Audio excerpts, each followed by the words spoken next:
তাড়িত জিন, দুষ্ট প্রকৃতির জিন, সেই জিনগুলিকে বেঁধে দেওয়া হয় যাতে করে মুমিন মুসলিমদেরকে গোমরাহ না করতে পারে, পথভ্রষ্ট না করতে পারে।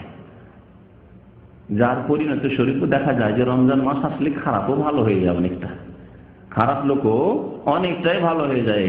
মসজিদে ভিড় ভাড় শুরু হয়ে যায়, মসজিদের জায়গা পাওয়া মুশকিল হয়ে যায়। আর যেমনই শয়তানকে ছেড়ে দেওয়া, ঈদের রাত যেমনই হলে শয়তানকে ছেড়ে দেওয়া হলো, তখন ঈদের রাতে এক শ্রেণী ফাসেক মুসলিমরা ঈদের খুশি নাচ গানের মাধ্যমে আর মাদক দ্রব্যের মাধ্যমে আর অবাধ মেলামেশার মাধ্যমে শুরু করে দিল। ঈদ পড়ে আমাদের দেশে, ভারত উপমহাদেশে ঈদ পড়ে শোনা কথা বলছি, আর শোনা কথা হলেও বহু লোকের কাছ থেকে শুনেছি যে ঈদ পড়ে যুবক যুবতী একসাথে, স্কুল কলেজের ফ্রেন্ড সব যুবক যুবতী একসাথে সিনেমা হলে, মুসলমানের বাচ্চাদের, অমুসলিমদের কথা না হয় জি। কারণ রাতের যে ছাড় পেয়ে গেছে শয়তান, শয়তান যে 1 মাস বাঁধা ছিল। তো রমজান মাস হচ্ছে একটা সুযোগ আল্লাহ রাব্বুল আলামিনের পক্ষ থেকে, সুবর্ণ সুযোগ, তওবার সুযোগ, আল্লাহ রাব্বুল আলামিনের মাগফিরাতের সুযোগ। এই রমজান মাসে আমাদের করণীয় কি, সেদিকে ফিরে আসি। রমজান মাসে আমাদের বেশ কিছু করণীয় রয়েছে। আপনাদের সামনে আজকে 10টি করণীয় বর্ণনা করব রমজান মাসে। প্রথম করণীয়, কে বলতে পারেন প্রথম করণীয় রমজান মাসের? প্রথম আমল এবং সবচেয়ে বড় আমল রমজান মাসের, হ্যাঁ, সিয়াম পালন করা। রমজান মাসের বলছি কারণ সবচেয়ে বড় ইবাদত হচ্ছে মুমিনের নামাজ, অবশ্যই, কিন্তু নামাজ তো সারা বছর পড়তে হবে, শুধু রমজান মাসে পড়ে তো কাজ হবে না। আর একটি কথা এখানে বলে দিই যে রমজান মাসে রোজা রাখলে, যাকাত দিলে, অন্য অন্য ইবাদত করলে, হজ করলে, উমরা করলে তার আগে নামাজ সুন্দর হইতে হবে।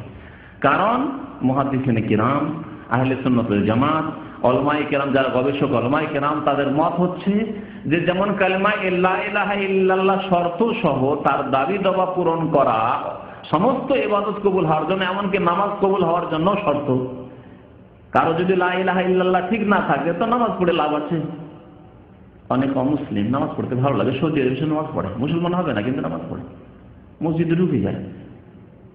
বিশেষ করে এই শিকর মতো মসজিদগুলোতে অনেক সময় এরকম খবর হয় যে অমুসলিম এসে রোদে কোথায় দাঁড়িয়ে থাকবো, ভালোও লাগছে তো ঠান্ডাও লাগছে, ঢুকে গেল মসজিদে, নামাজ পড়ে দিল। অনেক অমুসলিম মুসলমান হয়েছে আমাদের কাছে এসে, তাদের কাছে মুসলমান হওয়ার 6 মাস 1 বছর আগে থেকে এসে নামাজ পড়ে, মুসলমান হয়নি, কলেমাই পড়েনি। কলেমার ব্যাখ্যা করে তাকে বোঝানো হয়নি, কিন্তু নামাজ পড়েন নিতে, রোজা রাখে। রোজা রাখে এরকম এক বাংলাদেশি ছিল এখানে দীর্ঘদিন, বছর খানেক, অনেক ভাইরা যারা পুরানো ভাইরা শুক্রবারে এসে আমার বক্তব্য শুনতেন এবং মুসলমানদেরকে আরো উৎসাহিত করতেন যে যাও চলে গেল তোমার শিখতে ওখানে। তো কাজে আসবে নামাজ, রোজা, কলেমা যদি ঠিক না থাকে, লা ইলাহা ইল্লাল্লাহ, আল্লাহ ছাড়া কেউ ইলাহ নেই, আল্লাহ ছাড়া কেউ সিজদার হকদার নেই, আল্লাহ ছাড়া কারো কাছে দোয়া করা যাবে না। কেউ যদি লা ইলাহা ইল্লাল্লাহ পড়ে, আবার ইয়া গাউসুল আজম মদদও বলে, ইয়া খাজা বাবা মদদও বলে, যদি আল্লাহ ছাড়া অন্যকে সেজদা করে, ওরসের মেলায় গিয়ে মাজারকে সেজদা করে, তাহলে এই কলেমা কি কাজ দেবে? কোনো কাজে আসবে না। কারণ কলেমার যে দাবি তা সে পূরণ করলো না, কলেমার অর্থই সে বুঝলো না। কলেমাকে মনে করলো যে মন্ত্র, হিন্দুদের মন্ত্র, না মন্ত্র নাই, কলেমার বাস্তবায়ন হতে হবে। বাস্তব দিন, দিনে ইসলাম হচ্ছে বাস্তব জীবনের দিন। তো যেমন কালেমা লা ইলাহা ইল্লাল্লাহ ঠিক করে তারপর নামাজ পড়তে হবে, তাহলে অন্যান্য ইবাদত কবুল হবে। কারো যদি নামাজ না থাকে, আধা নামাজি, খেয়াল খুশি নামাজি আর রোজা রাখে, আর বহু মুসলমানদের অবস্থা এরকম, নামাজ পড়ে কিন্তু মাঝে মাঝে পড়ে না, যখন পড়লো না পড়লো না, চলে গেল, ঘুমিয়ে গেছে চলে গেল, ফজর নামাজ পড়লো না বা কোনো ওয়াক্ত পড়লো না, কিন্তু রোজা রাখে। বহু মানুষ আছে রোজা রাখে। আমাদের দেশে মহিলাদের এই রোগ আছে, কিন্তু বহু মহিলা দোয়া কালাম জানে না, গ্রাম অঞ্চলে নামাজ পড়ে না, কিন্তু রোজা মহিলাকে কোনোদিন ছাড়তে দেখা যায় না। আমাদের দেশে মহিলাদেরকে রোজা ছাড়তে কোনোদিন আমি দেখিনি বা শোনেনি, কিন্তু নামাজ ম্যাক্সিমাম মহিলা নামাজ পড়ে না, মুসলিম মহিলা ভারত উপমহাদেশে। তাহলে এইরকম রোজা অনেক হাজি সাহেবেরা, বিশেষ করে সৌদি আরবের হাজি সাহেব, মানে প্রবাসী হাজি, যারা প্রবাসী হাজি কাজকর্ম করতে এসে যারা হাজি হয়েছে আর উমরা করেছে, তাদের অধিকাংশই বেনামাজি। কারণ অধিকাংশ সংখ্যা মুসলমানদের বেনামাজি, আর এরা এসছে তখন উমরা হজটা করবে, উমরা করবে, হজ করবে, হজ করেছে আবার নামাজও পড়ে না। এই রকমের হজ কোনো কাজে আসবে না, কারণ ফাউন্ডেশন নেই। তার ফাউন্ডেশন হচ্ছে কালেমার পরে নামাজ। এগুলো হলো মূল স্তম্ভ, ঘরের মূল স্তম্ভ থাকতে হবে। দিন ইসলামের মূল স্তম্ভ নাই তো বাকিগুলো কোনো কাজে আসবে না, বেকার।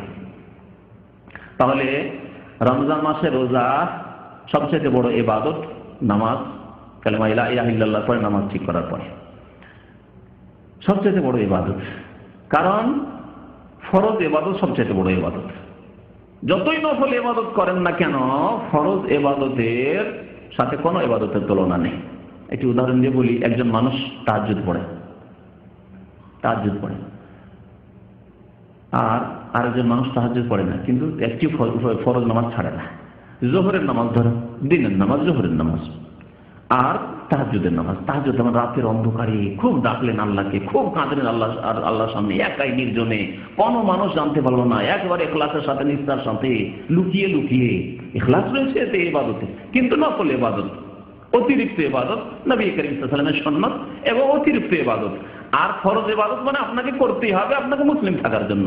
তাহলে যেই ব্যক্তি ফরজ নামাজ জোহর পড়ে যেই নেকিটা পেল, সেই নেকি তাহাজ্জুদের নেকির তুলনায় অনেক বেশি, অনেক বেশি, যার পরিমাণ আল্লাহ রাব্বুল আলামিন বেশি জানেন। আর সবচেয়ে বড় ইবাদত রমজানুল মুবারাকের হচ্ছে সিয়াম পালন করা, রোজা রাখা। মহান আল্লাহ ইরশাদ করেছেন এই রোজার ফরজিয়াত সম্পর্কে, ফরজ হওয়া সম্পর্কে, ইয়া আইয়ুহাল্লাযীনা আমানু, হে ঈমানদার মানুষেরা, কুতিবা আলাইকুমুস সিয়াম, তোমাদের উপর রোজাকে বিধিবদ্ধ করা হয়েছে, ফরজ করা হয়েছে। কুতিবা মানে ফরিজা, ফরজ করা হয়েছে। কামা কুতিবা আলাল্লাযীনা মিন ক্বাবলিকুম লাআল্লাকুম তাত্তাকুন, এর পূর্বেও আগের জাতি, আগের উম্মতদের জন্য রোজার বিধান ছিল, যদিও তার নিয়ম কানুনে পার্থক্য ছিল, সংখ্যায় সময়ে পার্থক্য ছিল, কিন্তু রোজা ছিল। আদিকাল থেকে আল্লাহ রাব্বুল আলামিন রোজার বিধান মানুষকে দিচ্ছেন। লাআল্লাকুম তাত্তাকুন, এর মাধ্যমে তোমরা সংযত হতে পারবে, এর দ্বারা তোমরা ট্রেন হয়ে সত্যিকার মুসলিম হতে পারবে, আল্লাহ ভীরুতা আসবে, পাপ থেকে বাঁচার যোগ্যতা আসবে। এই যে পাপ থেকে বাঁচার যোগ্যতা, তাকওয়া, এই রোজার মাধ্যমে আসে। সত্যিকার রোজা যদি রোজার মতো রাখে, সিয়াম যদি পালন করে আল্লাহ সন্তুষ্টির জন্য আর পরকালের নাজাতের জন্য, তাহলে একজন মানুষ, সামান্য একটি উদাহরণ দিয়ে বলছি, যদিও সামান্য নাই, কারণ হারাম এটি ইসলামে, সিগারেট খাওয়া বা বিড়ি খাওয়ার তার অভ্যাস, ধূমপান করা অভ্যাস ছিল। রোজা রাখা অবস্থায় কোনো মতেই সে বিড়ি সিগারেট পান করবে না, তাই কিনা? সারাদিন আপনি এত নিজেকে কন্ট্রোল করে রাখলেন, ধৈর্য ধারণ করে থাকলেন, যদিও আপনাকে মানসিক কষ্ট হচ্ছিল, কারণ বদভ্যাস হয়ে গেছে, তো বদভ্যাস হয়ে গেছে আপনার নেশা করার, সেই জন্য থাকতে খুব কষ্ট লাগছে, কিন্তু তারপরেও আপনি রোজার জন্য সমস্ত ত্যাগ স্বীকার করেন। না, আমি বিড়ি দিলেও আপনি বিড়ি পান করবেন না, আপনাকে সিগারেট দিলেও সিগারেট পান করবেন না, টাকাও তার সাথে যদি দেওয়া যায়, সিগারেট দিচ্ছি তোমাকে 500 রিয়ালও দিচ্ছি, পান করবেন একজন মুসলিম? সিগারেট খাওয়া অভ্যাস আছে, গুনাহ করা অভ্যাস, তারপরেও কেন আল্লাহর ভয়ে রোজা রাখবেন? তাহলে সারাদিন যখন 12 ঘন্টা আপনি ধৈর্য ধারণ করতে পারলেন, তার 2-4-5 ঘন্টা ধৈর্য ধারণ করার পর ঘুমিয়ে যেতে পারছেন না, আর তারপরে সাহরি খেয়ে নিলে তারপর আবার হারাম হয়ে গেল। তাহলে এইভাবে আপনাকে এই যে সিগারেট পান করা, ধূমপান করার মতো গুনাহ থেকে আপনাকে কি করলো? বাঁচার যোগ্যতা আপনার মধ্যে তৈরি করে দিল এই রোজা। লাআল্লাকুম তাত্তাকুন, এই একটি উদাহরণ। এইভাবে যত রকমের গুনাহ রয়েছে, যখনই আপনি গুনাহটি করতে যাচ্ছেন বা অন্তরে আসছে পাপ করা, যে পাপ করার অভ্যাস ছিল, তখনই আপনার বিবেক বাঁধাচ্ছে, রোজার অবস্থায় আছি, মিথ্যা কথা বলবো, রোজার অবস্থায় আছি আর ঘুষ নেবো, পকেটে ঘুষ ঢুকাবো, এই হারাম খাবো রোজার অবস্থায়, রোজার অবস্থায় আছি আর আমি সুদ খাবো, হয়তো সুদের ব্যবসায়, রোজার অবস্থায় আর আমি কোনো মহিলার সাথে নাজায়েজ কথাবার্তা বলবো, যে বদ অভ্যাস ছিল এর আগে।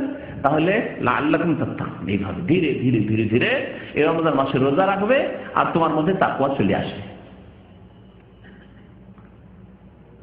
রোজা হচ্ছে সবচেয়ে বড় ইবাদত। তারপরে দ্বিতীয় ইবাদত কি? রমজান মাসে যে ইবাদত শুধু রমজান মাসে হয়, রমজান মাসের কথাই নবী করিম সাল্লাল্লাহু আলাইহি ওয়াসাল্লাম বলেছেন বিশেষ করে, কিয়ামুল লাইল, কিয়ামে রমাদান। কিয়ামুল লাইল তার নাম কিয়ামে রমাদান, তার নাম হচ্ছে তারাবিহ। তারাবিহ নামটি পরবর্তীকালে শুরু হয়েছিল সাহাবায়ে কেরামদের শেষ জামানায় বা তাবেঈনদের যুগে।